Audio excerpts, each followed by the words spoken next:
ఏం చేస్తున్నది తాళి గురించి మాట్లాడేటప్పుడు? ఈ మహిళా మండలి అధ్యక్షులందరూ ఏం చేస్తున్నారు? ఇప్పుడు మన దగ్గర ఉన్న హ్యూమన్ అనే దగ్గర ఉమెన్ ప్రొటెక్షన్ టీమ్స్ ఉన్నాయి, వాళ్ళందరూ ఏం చేస్తున్నారు? తాళి గురించి మాట్లాడే అర్హత ఆ స్థితిగతులకు వచ్చేసారు వాళ్ళు అంటే. అసలు ఇక్కడ పెళ్లికి సాంప్రదాయానికి విలువలేదా అమ్మా? ఎల్లూరి శ్రీనివాస్ వచ్చేసి తాళి కట్టేసి అంటే తాళి కట్టేసి సరే ఓకే తాళి కట్టేసావు, ఆ అమ్మాయి నీకు తాళి కట్టిన వివరణ చూయించేసి ఎందుకు కట్టేవని చెప్పేస్తే ఆ తల్లిదండ్రులు అంతా మొత్తుకోరు కదా. కాబట్టి అక్కడ అవాస్తవం జరుగుతుందన్న విషయం. ఇప్పుడు ఆ తల్లి వచ్చి తండ్రి వచ్చి నిన్న మొన్న ఏం చెప్పారంటమ్మా, మోసం చేశాడు. నిన్న వచ్చిన విషయం ఏంటంటే ఇంకా మేము నీళ్లు పోసేసుకుంటాం నెత్తి మీద, ఇంకా మాకు సంబంధం లేదు అని అన్నారు. ఇప్పుడు వాళ్ళ బాధ తట్టుకోలేక 4 రోజులు వారం రోజుల తర్వాత ఆ మాట వదిలేరు తల్లి. రుజువు తల్లిదండ్రులు చేయాల్సినది చేసేసారు, బాధనో ప్రేమనో అన్ని చేశారు. ఒక వ్యక్తిని అన్నోన్ పర్సన్ ఇంట్లోకి తెచ్చుకున్నారు, నమ్మాడు, తీసుకెళ్ళాడు, మోసం చేశాడు అని ఇట్లా అంటున్నారు కదా. ఇక్కడ ఎల్లూరి శ్రీనివాస్ మోసం చేశాడు అని అనుకోవడమే మనందరం మోసపోతున్నాం. బాగా గమనించాల్సిన విషయం. సొసైటీ మనల్ని చాలా చాలా చాలా చాలా చాలా తక్కువ ఆలోచన ఎక్కడ చేస్తుందంటమ్మా, వెల్ మెచ్యూర్ డిస్కషన్స్ కావట్లేవు యూట్యూబ్ లో. The discussion is going between the peoples. కానీ సనాతన ధర్మం వచ్చేసినప్పుడు ఏం మాట్లాడాలంటే వాట్ ఈస్ యాక్చువల్లీ హ్యాపెన్. అయినా నేను రీల్ చేశాను అన్నాడు ఒక విషయం. రెండోది మేము హాస్యంగా అందరం కూర్చొని తాగాం తినాం అంత బాగుందని అన్నాడు రెండో విషయం. మూడో విషయం ఆ అమ్మాయి ఇంతలో ఆ అమ్మాయి వచ్చిందని చెప్పాడు, ఆ అమ్మాయి కూడా దానికి ఒప్పుకుంది. నాలుగో విషయం ఏంది, ఇంతవరకు బ్రేక్ చేయలేకపోయాం. వాళ్ళు వారం నుంచి మనం ఏం బ్రేక్ చేసాం, వాళ్ళిద్దరు బ్రేక్ చేసామో, ఎక్కడైనా జస్టిస్ కాకుండా ఆపామో, దెన్ వాట్ రైట్ మనకున్నది మాట్లాడడానికి. బ్రేక్ చేయలేని శక్తి మన దగ్గర లేనప్పుడు డిస్కషన్ చేసే శక్తి ఉండకూడదు. శ్రీనివాస్ ఇప్పుడు రాజస్థాన్ లో ఏదో త్రయంబకేశ్వర ఆలయం పోతున్నామని ఒక వీడియో రిలీజ్ చేశాడు, మార్నింగ్ నేను చూసాను. గుడికి వెళ్ళిపోయాడు వచ్చాడు, అంత బాగానే ఉందిగా. విషయం మీరు ట్రిగ్గర్ ఎక్కడ చేస్తలేరంటే అమ్మా శ్రీనివాస్ తీసుకెళ్లాడు అన్న విషయం మాట్లాడుతున్నారు, ఆ అమ్మాయి వెళ్ళింది అన్న విషయం ఎందుకు మాట్లాడతలేరు? అమ్మాయి వెళ్ళింది స్వయంగా కూడా, ఎందుకంటే చాలా మీడియా ముఖంగా కూడా అమ్మాయి ఏమంటుంది, నా ఇష్ట ప్రకారమే వచ్చాను, అర్ధరాత్రి పూట నేను ఇంట్లో నుంచి బయలుదేరి వచ్చాను, నన్ను ఎవరు తీసుకురాలేదు చెప్పింది ఆ అమ్మాయి. మీరు అన్న విషయం ఏంటంటే ఆ అమ్మాయి చెప్పింది కాబట్టి ఇక్కడ మీరు మనం అడ్డుకునే హక్కు ఎక్కడుందంటమ్మా, ఆ అమ్మాయి భవిష్యత్తు గురించి ఉంది. అదే కదా, ఇప్పుడు ప్రేమ అనుకోండి, అవతల వ్యక్తి మగవాడు అనుకోండి, మీరు అన్నట్టుగా ఓకే ఆయన మగవాడు ఈవిడ ఆడది, 6 నెలలు సంసారం చేస్తే తెలుస్తుందిరా వాళ్ళకి. ఇక్కడ సిచ్యువేషన్ అది లేదు. ఆయననేమో సాధకుడు అంటాడు, సాధననేమో కారులో నుంచి పోతవడం చేత ఇవన్నీ కొన్ని గ్యారంటీడ్ వర్డ్స్ కావు. కార్లో పోకూడదు, ఒక దగ్గర గుడి ఉన్నదా ఇది ఉన్నదా అది ఉన్నదా అంటేనేమో ఓకే దర్ ఇస్ అడ్రస్, ఒక ఐడెంటిఫికేషన్ ఉంది అని మాట్లాడొచ్చు అని అంటే, అలా లేకపోవడమే ఇప్పుడు గ్యారంటీ అనేది మన క్వశ్చన్. నేను మెయిన్ ట్రిగ్గర్ చేయడానికి కూడా శ్రీనివాస్ ఒకవేళ వింటే ఆయనకు కూడా చెప్తున్నాము, ఖచ్చితంగా శ్రీనివాస్ కి తెలవాల్సిన విషయం ఏంటంటే రక్షణ లేని కవచం ఇప్పుడు మనందరం ఉన్నాం. ఎలా రక్షణ లేని కవచం అయ్యామంటే అమ్మా పక్కనున్నోడే వెన్నుపోటు పొడుస్తాడు. ఇక్కడ అంతర్యుద్ధం రాజ్యాలకే మంచిది కాదు. నిన్నగాక మొన్న పాస్టర్ గారి విషయం చూసాం కదా. ఇప్పుడు హిందువులు ముస్లింస్ తర్వాత క్రిస్టియన్స్ మధ్యలో ఎంత పెద్ద యుద్ధం జరుగుతుంది, అసలు న్యాయం ఇంతవరకు కాలేదు.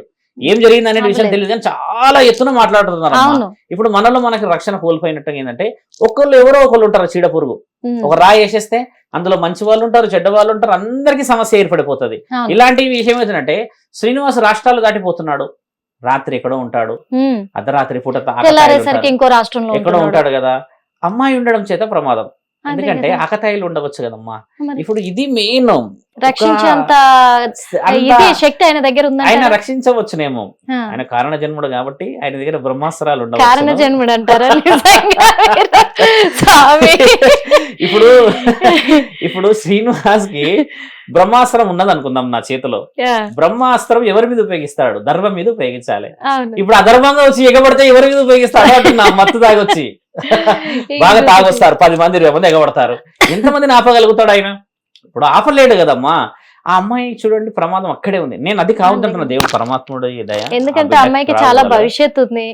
భవిష్యత్తు ఒకటి అమ్మా, ఎడ్యుకేషన్ చేసింది, తర్వాత మంచిగా ఉంది, అంత బాగుంది. ఆ అమ్మాయి కూడా తెలుసుకోవాల్సింది ఏంటంటే ద వే వాళ్ళు పోయేది పర్ఫెక్ట్ వే కాదమ్మా. నేను దానికి వ్యతిరేకిస్తా, ఎందుకంటే ఒక దగ్గర ఆగుమన్నా, నాతో ఫోన్ లో నేను చెప్పింది కూడా అదే, ఆగు నాయనా, ఒక దగ్గర నువ్వు ఆగితే నేను కలిసి నువ్వు కలిసి ప్రభుత్వాల్ని అడుక్కుందాం వెళ్ళి, ఒక 100 గజాలు 200 గజాలు మాకు స్థలం ఇవ్వండి స్వామి, మేము గుడి కట్టుకుంటామంటే ఆడ గూలపడు అన్న. అట్లా గూలపడితే నేను ముందుకు వస్తా, లేకపోతే సాధకులు వస్తారు, సాధువులు వస్తారు, నువ్వు ఏ సాధన ఇచ్చుకుంటావో నీ ఇష్టం. ఆ సాధన వచ్చో రాదు భగవంతుడు తెలుసు కదా, ఇచ్చుకో, నీకు అడ్రస్ ఉంటది అని అంటే నేను వచ్చి కలుస్తా స్వామి, నేను ఇప్పుడు కొన్ని జ్యోతిర్లింగాలన్నీ తిరిగేసి వస్తున్నాను అన్నాడు. కలుస్తానన్నాడు. ఆయన కలవకపోతే నేను కలుస్తా కదా, విషయం అది. శ్రీనివాస్ నా దగ్గర రాకపోవచ్చు. ఎందుకంటే స్వామి నేను ఈ మాట కూడా ఎందుకు అడిగానంటే, ఆయన ఇక్కడ ప్రత్యక్షమైన రోజు నుంచి మొదలు పెట్టుకుంటే ఇప్పటిదాకా కూడా స్టార్టింగ్ ఏమో నేను ఏమీ తినను, నాకు ఆహారం అనేది ఉండదు, పాలు తప్ప అని చెప్పేసి అన్నాడు. తర్వాత ఆహారం తింటూ వచ్చాడు. ఇంకొకటి నేను మొత్తము ఏమంటారు అఘోరి సాధన చేశా, అలాగే నాగసాధు సాధన చేసినవన్నీ నేను లోక కళ్యాణం కోసం వచ్చానన్నాడు. కానీ లోకం కోసం ఏమీ చేయలేదు, అక్కడ రుజువు అవుతుంది. అందరి మీద దాడి చేయడం మొదలెట్టాడు. అంటే ఓకే తన సెక్యూరిటీ కోసం కావచ్చు, కానీ ఇప్పుడు తీరా చూస్తే అన్ని రోజులు ఆ తల్లిదండ్రులు కూడా ఈయనలో ఇంట్లో పెట్టుకున్నారు. అప్పుడు మంచోడా చెడ్డోడా అని గమనించలేదు శ్రీనివాసుని. గమనించకుండా ఈ రోజు వాళ్ళ అమ్మాయి తనతో వెళ్ళడం బట్టి కూడా, ఇంకొకటి ఆ అమ్మాయి 3 సంవత్సరాల క్రితం నుంచే నేను ఒక నాగసాధువుగా మారిపోవాలి అని దీక్ష తీసుకుంటున్నాను అని చెప్పింది ఆ అమ్మాయి. నాగసాధువులు అంటే ఆ అమ్మాయికి చెప్తున్నాము, మంచి ప్రశ్న తల్లి. అఘోరాలు నాగసాధువులు కావాలంటే కారణ జన్ములై పుట్టుండాలి. శివుడు పిచ్చోడు కాదు, 3 కన్నులు వేసుకొని కళ్ళు మూసుకోలేడు. ఆయన వచ్చేసేసమ్మా is the eternity to the divine power. అంటే 3వ కన్ను వంకర ఉంటది తండ్రిది, మీరు గమనించాలి. మనలాగా ఇలా ఇలా ఉండదు, ఇలా ఉంటుంది. అంటే నువ్వు చూసే చూపు కంటే ఆయన భిన్నంగా చూడగలడు.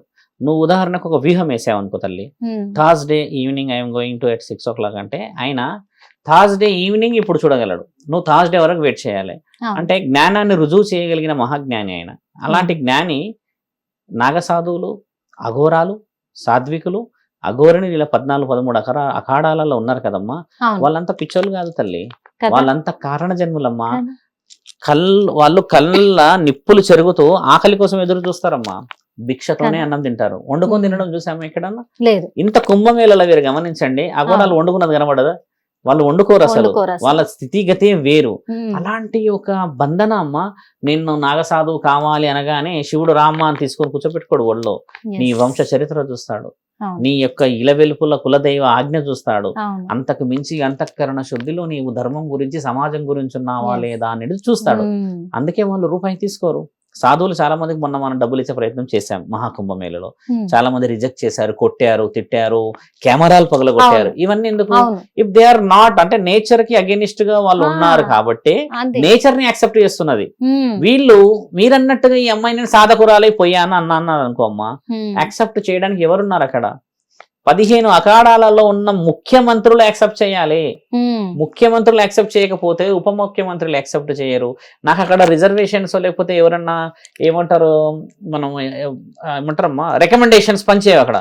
ఎందుకు పంచేవంటే తల్లిదండ్రులని నీవు గెలిచావా గెలవలేదా అని నీ మొహం ఇలా చూడగానే చెప్తాడు. అంత జ్ఞానం ఉన్న వాళ్ళు కూర్చున్నారు అక్కడ. తల్లిదండ్రుల రోదనతో సాధన చేయగలవా? మహాజ్ఞాని మన దగ్గర శివుడి తర్వాత మహాజ్ఞాని అని రుజువు చేయబడ్డ ఇంకొక దేవుడు ఎవరు తెలుసా అమ్మ? గణేశుడు. మహాభారత అంత పెద్ద సంపుటాన్ని రాశాడు కదా, అలా మహాజ్ఞాని అని ఎలా రుజువు చేయబడ్డాడు తెలుసా అమ్మ? తల్లిదండ్రుల చుట్టూ తిరిగినప్పుడు మహాజ్ఞాని అని దేవాది దేవతలే వచ్చేసి ఆయనకు ఆశీర్వాద బలం ఇచ్చారు. ఆయనకి ఎంతటి జ్ఞానం ఉంటే అమ్మ వినాయకుడికి మొదటి పూజ శివుడి కంటే ముందు అందిస్తాము. హిట్ టీవీ యాప్, ఇందులో short news, live news, entertainment shows, movies, digital magazines తో పాటు మీ జిల్లా వార్తలను కూడా ఫ్రీగా చూడొచ్చు. ఇంకెందుకు ఆలస్యం, వెంటనే హిట్ టీవీ యాప్ ని డౌన్లోడ్ చేసుకుని ఫ్రీగా ఎంటర్టైన్మెంట్ పొందండి. Hit TV app, hit TV app, please download hit TV app. Hit TV app ని ఫ్రీగా డౌన్లోడ్ చేసుకుని ఎంజాయ్ చేయండి. మీకు నచ్చిన ఎంటర్టైన్మెంట్ కోసం హిట్ టీవీ యాప్ ని ఫ్రీగా డౌన్లోడ్ చేసుకుని ఎంజాయ్ చేయండి. హిట్ టీవీ యాప్ ని డౌన్లోడ్ చేసుకుని ఆస్వాదించండి, ఆశీర్వదించండి. ఇంతమంది సెలబ్రిటీలు హిట్ టీవీ యాప్ ని డౌన్లోడ్ చేసుకోండి అని చెప్తున్నారంటే ఎంత మంచి యాప్ ఆలోచించండి. అమెరికా అమెరికా అమెరికా అమెరికాలో చదవాలనుకునే వాళ్ళకి విశ్వసనీయమైన పేరు మన శౌర్య కన్సల్టెన్సీ. UK లో 1 year masters, UK లో 1 year masters, 2 years work permit up to 5 years visa. Contact Saurya Consultancy. Contact 89851 89851.